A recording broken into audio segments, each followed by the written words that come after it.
Сәлем достар, бүгінгі видеода классикалық бисквиттің рецептісімен бөлісемін. Құрғақ ингредиенттерімізді араластырып алудан бастаймыз. Бұл бізде ұн мен қопсытқыш.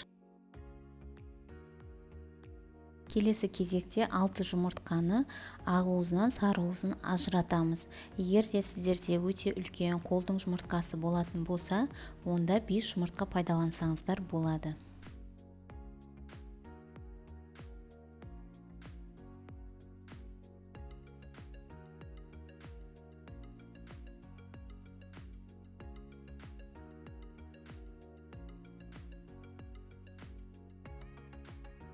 Сары уыздың үстіне бірден сұйық майымызды және сүтті қосып, винтиктің көмегімен араластырамыз.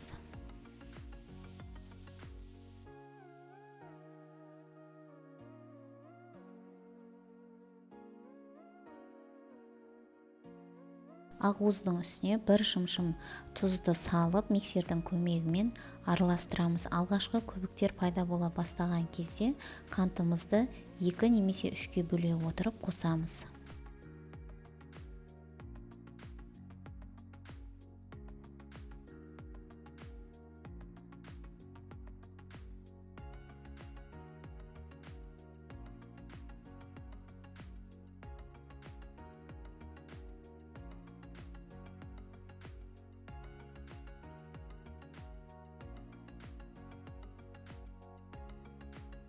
Енді дайын болған 3 массамызды араластырамыз. Сары уыздың үстіне белокымызды салып, күрекшенің көмегімен араластырамыз.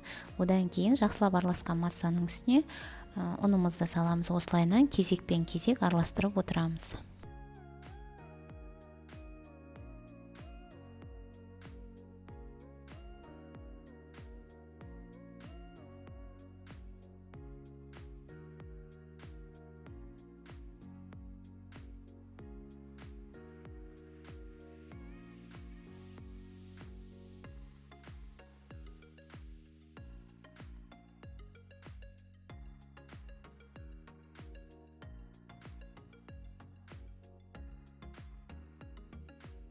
Міне менің бисквитімнің қамыры толығымен дайын болды. 18-ші диаметрде 2 формада пісіріп аламын. Егер де бір формаға құятын болсаңыздар, онда бұл бисквит пісу барысында тасып кетуі мүмкін. Қызып тұрған пеште 180 градуста пісіріп аламыз. 35-40 минутта шамамен пісіп шығады. Пісіп дайын болған бисквитті формадан шешпей 10 минуттай суытамыз. 10 минуттан кейін бисквитті формадан шешеміз және пищевая пленкаға ораймыз. Бисквиттің құрамында май болғандықтан, бұл бисквитті морозильникте 1 айға дейін сақтасаңыздар болады.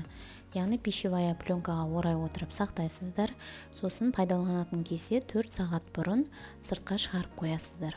Осымен мен өз видеомды аяқтаймын. Сіздермен классикалық бисквиттің рецептісімен бөлістім. Рецепт ұнап жатса каналға тіркеліңіздер, лайк басыңыздар және кез келген комментарий қалдырыңыздар.